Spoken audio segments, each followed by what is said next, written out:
Hi guys, thanks for tuning in to another book review on ForgottenWeapons.com.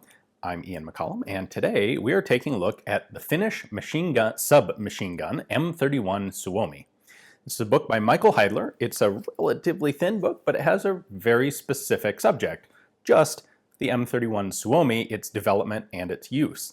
Now, this particular book is written in English and in German, so every page is split down the middle. And you'll have the text in German, text in English. Same thing, all the pictures are captioned in both English and German. So it is a bilingual book. Michael Heidler, the author, is a German living in Germany. This is published out of Germany. So he decided to take a particular interest in the M31.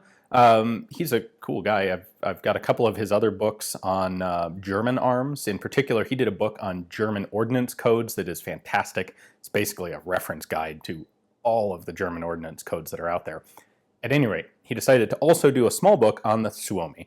There's not a lot of information about this. It was used in very limited circumstances, and this doesn't cover the other versions of the Suomi that were out there, like the Swedish or Danish contract or license-produced versions. This is specifically the Finnish Suomi. So it's just under 100 pages total, and about the first 40 of them are descriptive. There's a section on the development of the Suomi, on the manufacture, the production, the combat use, training with the Suomi, some of its accessories. Does a really good overview job of telling you pretty much everything there is to know out there about the Suomi. And then the latter half of the book is made up of photographs of mostly the Suomi in combat. One of the really cool things that the Finns have is a great National Archives, military photograph archive, Kuva.fi, I believe it is. And there are a ton of wartime pictures of Suomis in combat taken from that Finnish archive. And to me, that's as cool as the rest of the book. So I don't know that there's a whole lot to talk about here. There weren't a whole lot of versions of the Suomi. The Finnish military picked one basic version to adopt, although the gun was offered commercially with a bunch of different options. In fact, in about, I think it's a week or two, we're going to be posting a video on disassembly of a Suomi here in the US.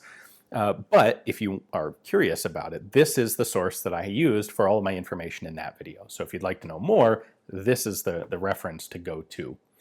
This does also talk about some of the stuff that I'm not going to have in that upcoming video, namely the tank and bunker versions of the Suomi, and a little bit including some pictures of the really fancy version with some of the optional accessories like the integral bipod and the vertical front grip and some of the other stuff that the Finnish military opted not to purchase. So overall, this is really the definitive book on the Suomi. If you're not interested in the Suomi, well, unless you're really into Finnish guns for some other reason, this probably isn't the book for you. But if you're into submachine guns, in particular, if you're into Finland or the Winter War, the Continuation War, this is a great little book to add to an archive, add to a library. It is published in Germany, so cost is, and really, unfortunately, the only way to get it is direct email to the author. He does take PayPal for payment, which helps. The cost is $44 shipped to the US, and then I believe it is 29 euros in Germany, and 29 euros in Germany and 34 euros in the EU outside of Germany. So if you're interested, there is a link, well, not a link, there is the guy's email address, Mr. Heidler's email address in the description text below. You can ring him up and get a copy for yourself. Thanks for watching.